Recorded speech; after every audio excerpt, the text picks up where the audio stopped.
Hey everybody, it's Conrad from ConradRocks.net. Before I get on to this testimony, we met Diana Harrison at Michelle's birthday party at Chili's in Marble Falls.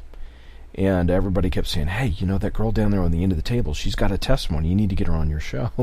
I'm looking at her, I'm like going, okay. Anyway, she looked healthy and happy, and turns out she had stage 4 hemochromatosis, which is iron disease, cirrhosis of the liver, as well as fatty tissue disease. At one point she had, it didn't look good. They gave her like 2 years to live at one point. She didn't get a transplant. She never did get the transplant. So here's a story of faith. Strap on your seatbelts. Here we go to the interview with Diana Harrison. Everybody, it's Conrad from ConradRocks.net, and I have a treat for you today. I have really good testimony by someone I met at Chili's during Michelle's birthday, her birthday party last week. That was awesome. It was a good dinner. We had a great view. And Diana Harrison, how you doing? I'm doing wonderful, thank you. Okay, I really appreciate you coming on the show and giving your testimony. I'm going to read an excerpt. She sent me a Lampasas Dispatch Record article. She was diagnosed with stage 4 cirrhosis of the liver, as well as fatty tissue disease, hemochromatosis, I never heard of it before, and several other uncommon diseases.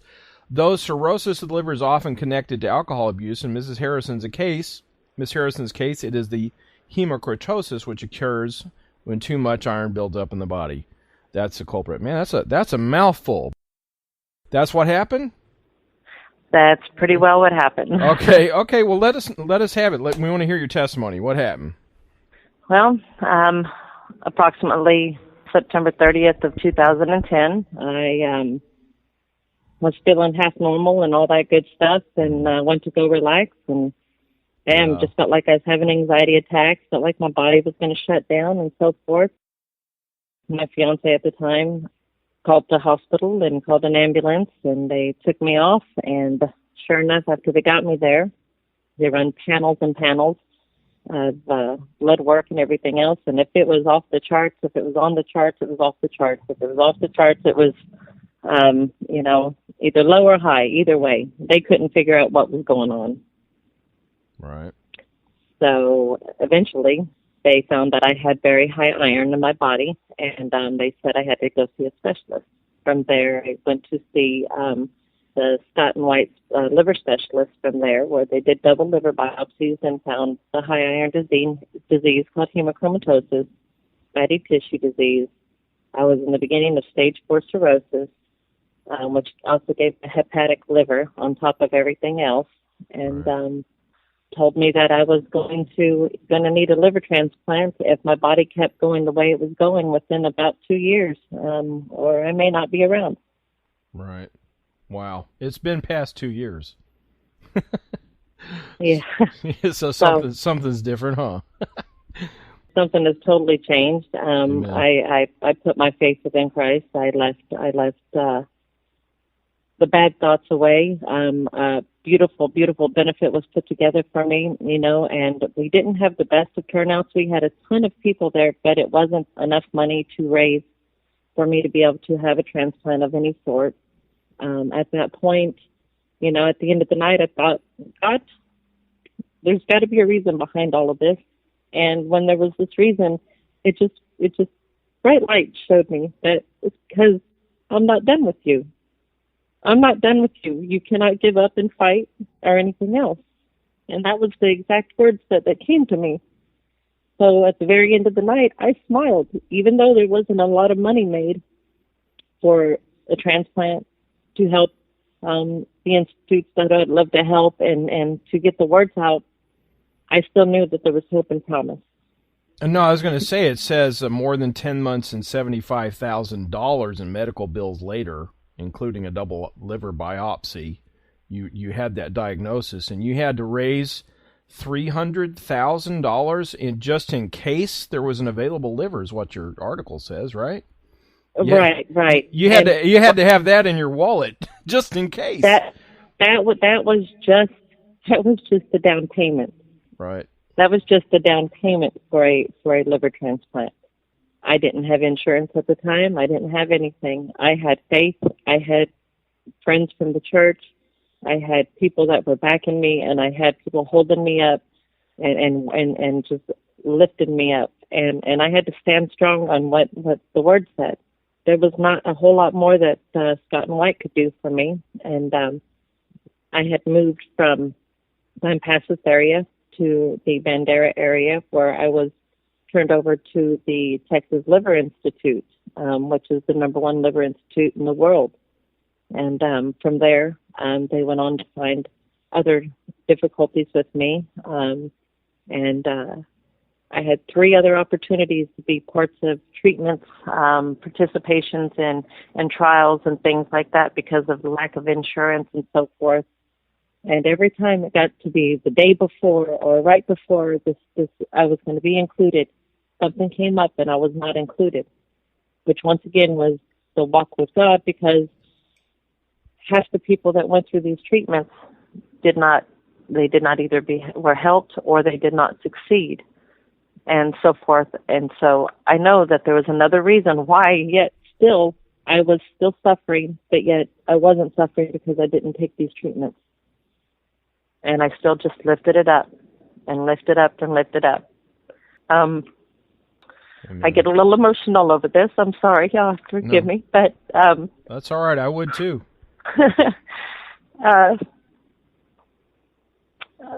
I ended up getting a little bit of insurance help, and the Institute took me on, and they've been maintaining me for the last 2 years, 2.5 years almost.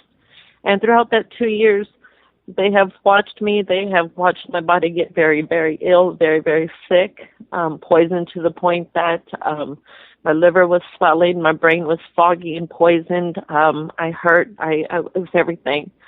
In the midst of all of this, in January this year of 2014, my mother grew ill and sick, and I lost her on February 4th to 3 different types of cancers, one of them being liver cancer. Throughout that time, it was very difficult. I also, 2 weeks after her memorial, had another doctor's appointment. I wasn't feeling good prior to all of that. I came in, and after they gave me a diagnosis of stage 1 of hepatocellular carcinoma, which is liver cancer, right after my mom. Okay. Didn't know what I was going to do. Had no idea what I was going to do. I was devastated. And, well, my liver counts were high. I'm talking high in the 400s and 300s if people know anything about that. Everything you can think about in your metabolic panels were just still off the charts and just not doing good. My platelets were dropping into the 50,000s, where when you hit 30,000, it's transplant time. Right. The sickness was taking over my body regardless of things. Then all of a sudden, I get this phone call from the Institute and say, we have a cure. We have something that's going to help you. They started, of course, taking the blood from the iron, for the iron itself to control that. The hepatic functions that were given to me through all this other sickness, they gave me medications. They found a pill that would help me after trying a couple of different injections for liver cancer and things like that. And within 2 weeks of being on the medication, 2 weeks, I had viral counts and overloads of over 500,000 counts, and they went down to a 60. Okay. My liver functionings went from 2s and 300s down to virtually nothing. So that's good, right? That is extremely good. I just wanted to verify that because that's good. Okay. As of right now, as of the 19th, I had my 1 month full checkup. After being on the medications for a little over 1 month, I had another full checkup. And my liver functions have completely restored back to 100% normal, less 5 points on one of them. And the rest of them, my platelet levels are back up. The cancer levels are all back in normal range. My red and white blood cells are normal. my bilirubins, everything you can possibly think of. My iron is under control. Where I was diagnosed and told I wouldn't make it past 2012, I was told that I was beating a record, that I am a record holder, healer of these medications that they had put out, and that I'm just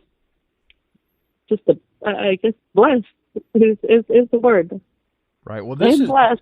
This is June 2014. So you originally were given 2 years back in September 30th, 2010, around that time.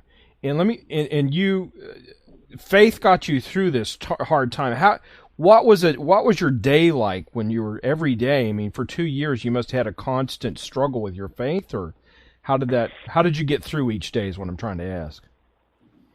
It's been more than 2 years of a struggle with the faith and everything else, because, you often wonder why this is happening, and then you have to wait and see why it's happening, why I wasn't able to get into this program. I just want to be healed. The longer it went, the longer I was getting sick, because more and more things were happening to me. Starting with one simple little basis of things that had progressed throughout my lifetime, and not even knowing, turned into this massive mess of my intestinals. Faith is what got me through. I did get discouraged. I am not going to lie. I got discouraged many a times, wondering why. But it is not for me to ask why. It is just for me to believe and receive and outcomes. And I figured there's a reason why these didn't happen, because there are more things that God has in store for me. There are more reasons that I am still here and still kicking. Amen.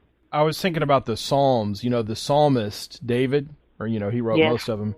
He had faith, but he also, when they're about to kill him, they'd be outside the cave, and he'd just write a song and just pour his heart out to the Lord. Sounds kind of like that's what you were going through. Like, I'm just going to pour out to you, God. At my weakest, at my strongest, I still poured out. Mm-hmm. I battled with a little anger and everything else, with the loss of my mother. Even through that, I feel like, that my mother's an absolute angel in heaven right now, and I feel like she said, "Okay, God, you got me. Let's give my daughter a break for a while." Amen. Here we go. Let's heal her so she can finish taking care of them grandbabies and her children, and live a good, healthy life, and be productive, and share her story. Because, Conrad, I have been through the ups and the downs of this for 4 years straight. And this is the first time in 4 years I feel empowered, overwhelmed, overjoyed, uplifted, and just completely just in awe with what belief and prayer can do for somebody. Amen. You just have to believe it to receive it, and that's all there is to it. Amen. I got to tell you, when we went to dinner, I'm like, they kept saying you had a testimony. I'm like, there doesn't look like anything's wrong with her. You look healthy and happy, and yeah.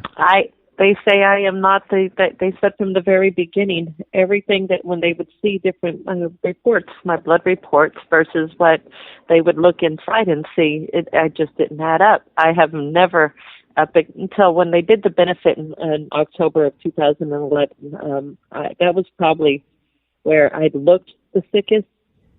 But last year, about this time, I started swelling really, really bad from all the poisonings, and my brain started getting really, really foggy, and it was being poisoned, and I didn't know what was going on half of the time, and, trying to keep control and not take too many medications, but yet do exactly what the doctors say and everything, It was a struggle all of the times, but I did what they said.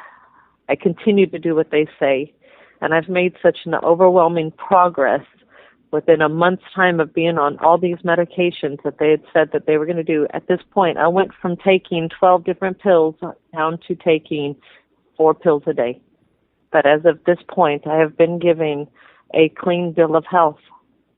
Amen. I will go back in 6 months, and I will finish in 2 months, and then from 6 months from there, they will double check everything is free and clear again, and I will be released from doctor's care. Amen. That's an awesome testimony. Thank you very much for sharing it. Oh, you're more than welcome. Yeah, the other day when I saw you, I'm like, wow. Michelle's like, she's got a testimony. She overcame cancer or your cirrhosis of the liver or hemochromatosis. I can't even say that word. I don't even think Michelle knew it.